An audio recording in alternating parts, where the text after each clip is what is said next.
Hello and welcome back to the Toffee Blues YouTube channel, your source for all things Everton. My name is Thomas, back on the channel today with another opposition viewer, man that we haven't seen for a couple of years, but always a welcome guest. Chris Reeve joins us from Norwich City. Norwich are back. Chris, thanks for coming on. How are you doing today? I hate how every single thing I do with Everton. Oh yeah, here you're back again for another season, and then you go again. And I would be lying to say I'm well, because I'm not. My team are absolutely turgid, and this is a less than desirable situation that we find ourselves in. But thank you so much for talking to me anyway. I'm delighted to be on the channel. I'm a big fan of you guys and what you do. So thank you very much. Well, thank you for coming on. And after this video, of course, if you want to check out the preview we did over there, where we put ourselves through it for another 40 minutes, where we have to discuss the joy of these two clubs, definitely check over there. Obviously, all the links will be in the description and everything. But let's start off with, generally, how's your season been, Chris? How are you feeling? Oh God, this is like therapy, this, isn't it? How's the season been? Okay, so we obviously came up with Daniel Farke in charge. We won the championship with ease. It was comfortable. We were playing really exciting football. We came up to the Prem and we showed what we thought was genuine ambition, because Norwich City, for the first time in their history, spent £50 million in the transfer market, which is completely unheard of. And was, I think, ended up being, the 15th or 16th top spenders in Europe, right? So for a self-funded football club like Norwich City, that's a big deal. And Norwich fans are probably getting quite excited. And because, of course, we've been in the Premier League under Daniel Farke before and completely failed, we, rightly or wrongly, had this expectation that we would have learned our lessons, both in terms of recruitment, but also our playing style and how we approach games in the Premier League. Unfortunately, that wasn't to be the case. We were cursed with a very, very, very, very unlucky start. And by unlucky, I mean horrendous. We played Man City, we played Liverpool, we played Arsenal, we played all of the big clubs, probably away from home as well. We had Liverpool at home, I think they beat us 3-0, Man City away 5-0. Chelsea absolutely smashed us at Stamford Bridge. So look, you know, when you are a newly promoted side, there is an element of luck in terms of the way that the fixtures lie. And quite often table levels out, but it's got to the point now where facts don't care about feelings, and it's very obvious that our summer recruitment was woeful. We overpaid for players that had previously been relegated and didn't really have the stats, certainly attacking stats, to back up why they were signed. And now we're in a really tough situation, Thomas, because Dean Smith, who, in my opinion, is the man to lead us forward, who's taken over from Daniel Farke, he's a good manager. He's a solid Premier League manager. He knows how to get teams out of the Championship as well, so I'm happy with that. But we're in a situation where he's trying things with players that aren't his, which he probably doesn't deep down really like. He'll know that the quality is not there. And so we're trying and testing things now over halfway through the season. And you know, when you're in the Premier League, you can't afford to do that. We lack identity. We lack spirit. We lack the basics. Key players are going missing, not just in terms of omissions through injuries, which we are injury ridden. We've also been hit by COVID, just like other clubs. But for Norwich City, that's even worse, because we've not got quality on our bench to come off. You know, we can't afford, you know, Premier League quality to come off our bench. So yeah, basically, mate, it's been horrendous. It's been another flop. And if I'm honest, for the first time ever, I'm really embarrassed. I wasn't embarrassed by Norwich. I was a little bit hurt and disappointed, but I wasn't embarrassed by Norwich last time in the Premier League, because we didn't spend any money. We spent something like 300 grand on Sam Byram, for God's sake, and then he got injured. That was our record signing last time in the Premier League, which you're thinking, well, you can't survive like that. So it was obvious. But this time I'm embarrassed because we've spent £50 million, money which really you can't, I'm not sure if you can spend that as Norwich City. And so, yeah, I'm embarrassed and I'm absolutely gutted that it's panned out this way. And it's going to take the biggest Premier League miracle of all time for Norwich City to survive now. Yeah, you definitely preaching to the converted about being excited by the glitz and glamour of money, and maybe not necessarily going the way that they expect it. I think Everton fans, obviously, we know that all too familiarly. And as we mentioned just on your channel there, it feels like we're kind of telling the same story here. I mean, it looks like we've had vaguely similar seasons. Obviously, we actually spent nothing. We almost flipped that with yourselves in the summer. We basically spent nothing. We spent money now in January, but look, it's not a good time. And a man that I do want to talk about, you mentioned him there, Daniel Farke. Look, probably go down as one of the best Championship managers ever. Yeah. Maybe, was it the right time for him to go at that point? Or did he maybe slightly overstay his welcome in a way? Because it's a confusing one, really, because he'd done so well for you that it's hard to justify him leaving. But, I mean, results speak louder than anything else. It's cliched, but it is a results business. He'd run out of road, I think, and I really want to make this clear. And whenever I talk about Daniel Farke, I'll make this clear. I do say this with a heavy heart. He is a Norwich City legend. Winning the Championship not just once, comfortably, playing expansive, exciting Farke ball that we fell in love with players from Germany that no one had ever heard of, that we spent no money on. It was a real fairy tale story under Daniel Farke in that first Championship season. And then to win it again after being relegated is absolutely phenomenal. I think it was the right thing to do to stick with Daniel Farke for as long as we did. I know a lot of opposition fans and neutrals and pundits were saying that we should have got rid of him earlier. But I believe that a head coach should be given the time in general. Norwich City are very patient with their managers, but it had just run its course. It just blatantly wasn't working. He was not using the signings that he'd spent loads of money on. He was having various challenges behind the scenes with individual players. The fans weren't connecting with it, and his tactics and in-game management in the Premier League is shocking. He's not a Premier League manager.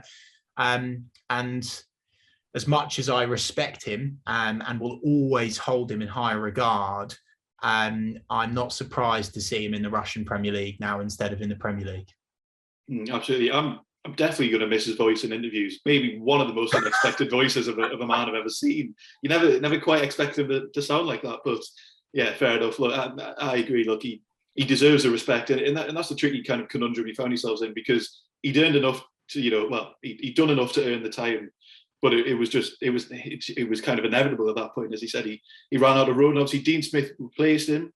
Looks like, well, in theory, he'd be there for the long haul. He's obviously not going to get sacked if you do get relegated. But this is all very hypothetical. No idea.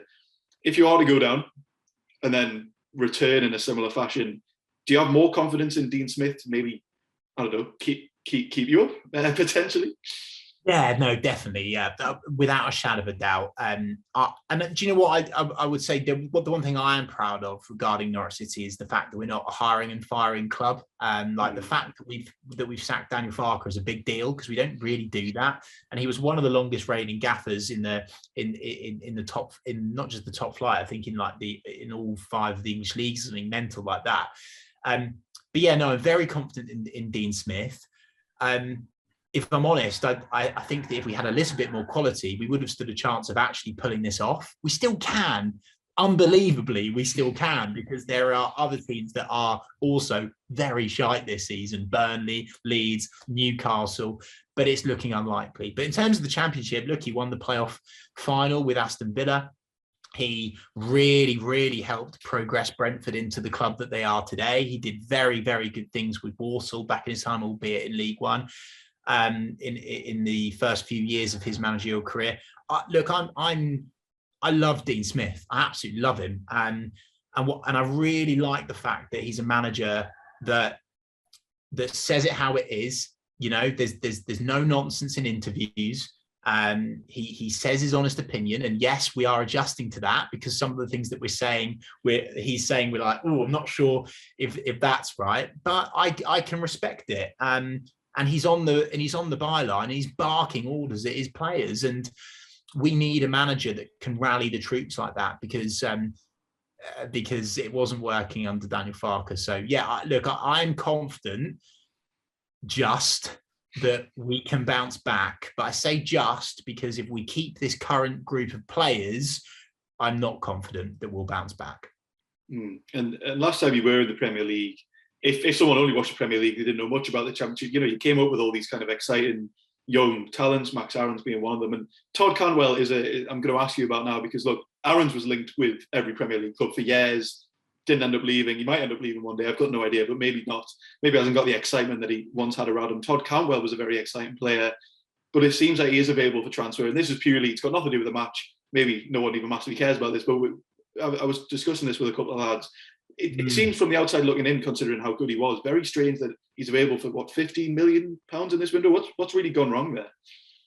Well, it's strange from a Norwich perspective that he's actually been quoted at £15 million, because I would be stunned if we got £15 million for Todd Cantwell now.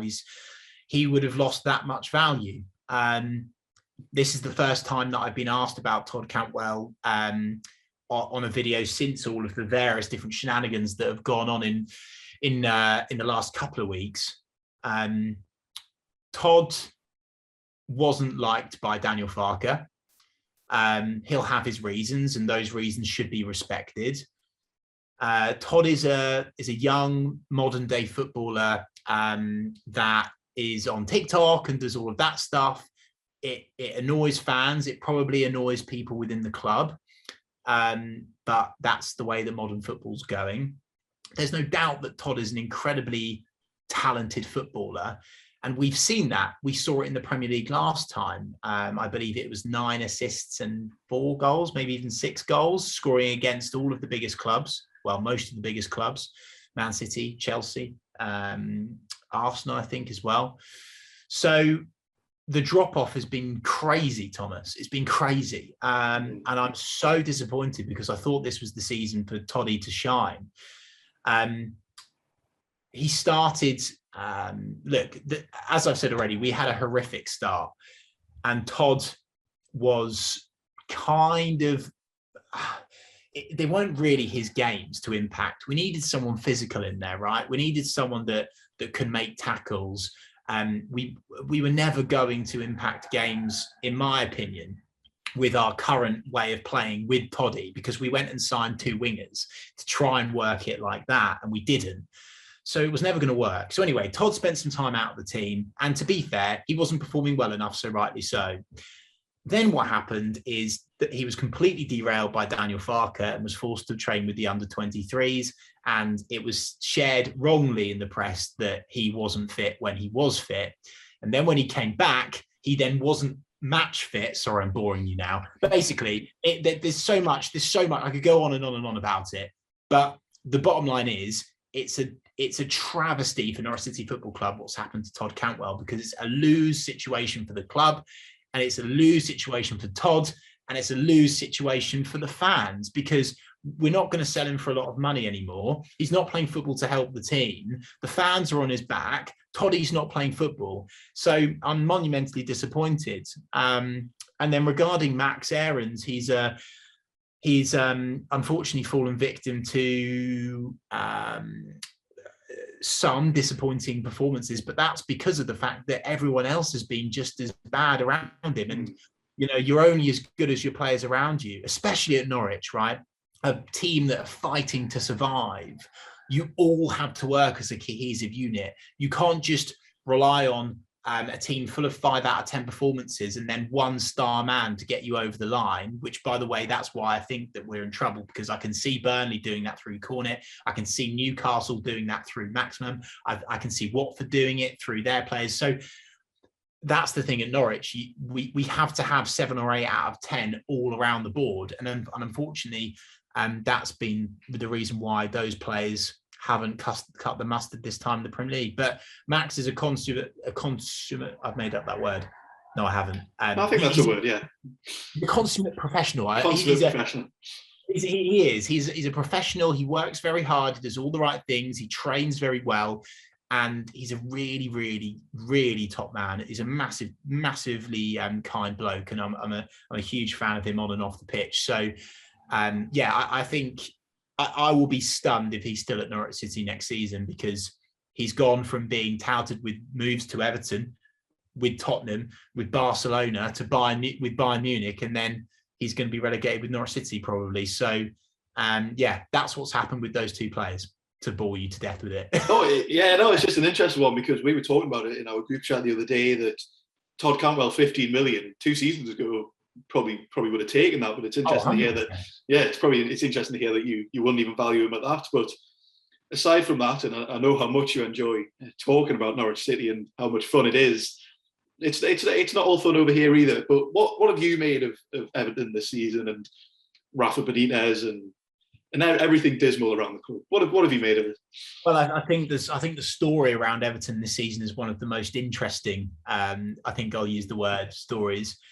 First of all, obviously Ben Godfrey is a player that we sold to you, and I would be disappointed with him if I was an Everton fan this season. I think he had a phenomenal first season for Everton. I was so impressed with Ben. I still do think he'll be a phenomenal player in the future, but surprised by some of the performances this season.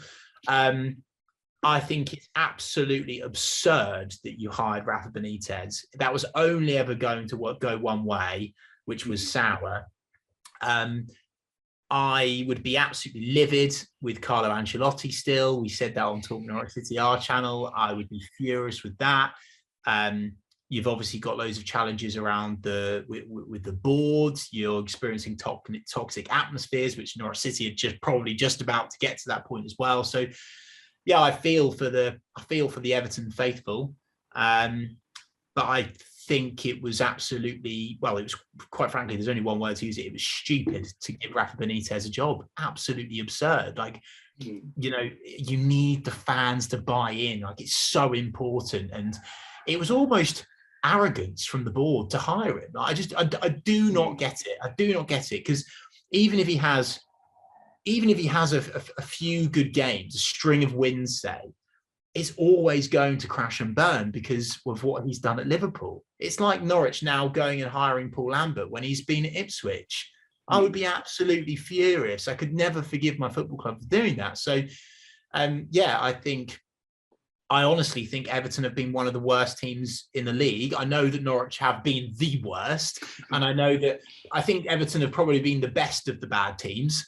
You've got Norwich, you've got Burnley, you've got Newcastle, you've got Leeds, you've got Watford. But yeah, I think Everton are at the top of that pile. And as an Everton fan, I would be extremely disappointed and embarrassed, because I still think the players that you've got from the time under Carlo Ancelotti should be performing so much better than they are. You've got some great players there. And because of maybe Rafa Benitez, then they're not working as a cohesive unit either. Yeah, disappointed and embarrassed is definitely the two words that I would absolutely use. If there was ever going to be an album of Everton or something, that would definitely be the name of it. And I still can't believe that we haven't ended up with one of the Amazon Prime documentaries, to be honest, because there's all sorts of stories, as you mentioned, that I've got no idea why no one's wanted to follow us, because it's a laugh, really. It's unbelievable. But kind of just honing in, just back on yourselves for a moment. You mentioned before you've had quite a lot of injuries. We briefly discussed Norman before, who was a player that I thought was pretty decent. Maybe hasn't hit the heights that he could have done, but kind of maybe not a lineup, because, as you mentioned, Dean Smith's chopping and changing quite a lot. But maybe a couple of the key players that you're missing. How you think you might set up that kind of fun? It's a horrible question because I ain't got the clue. Yeah. So Matthias Norman's injured. He's a quality player, and losing him when we've lost him for the foreseeable is a massive blow for us. We have got Mila Rashica back now. He didn't make the full 90 against West Ham, but we do look a lot better with him on the pitch. He draws fouls. He makes good runs. He's fast. He's good with his feet. Still, the jury's out on his end product and everything else, but that's where Norwich are at.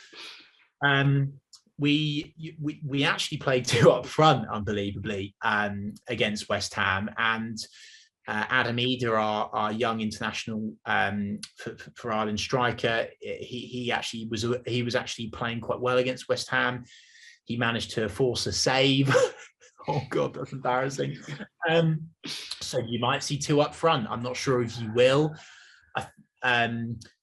I hope and pray that we don't play Josh Sargent, but if we do, then then you can relax when he's on the pitch, because he's been absolutely shocking.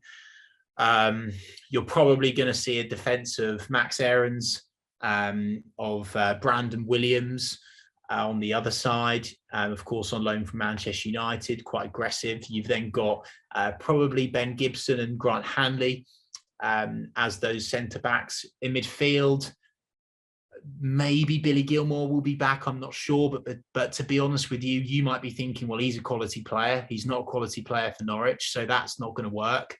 So yeah, like that's all the intel I can give you. I haven't got a clue, basically. Yeah, no, fair enough. It seems like, kind of combined with injuries, Dean Smith. I don't blame Dean Smith, obviously, just throwing things around, seeing what he can do. But look, we've seen in the past kind of few games we played, if you need a first Premier League goal, there's only one team to play at the end of the day. So I wouldn't write Josh Sargent off just yet. But yeah, you never know. I mean, we can laugh about it, but the record that you have of Van Bolswinkel, Cerveni, it's terrifying. Hi Kamara, we do. There is something about Everton, which I'm clutching on the straws, I know, but there is something about Everton that maybe, hopefully, and by the way, from a Norwich City perspective, it is the best time to play Everton.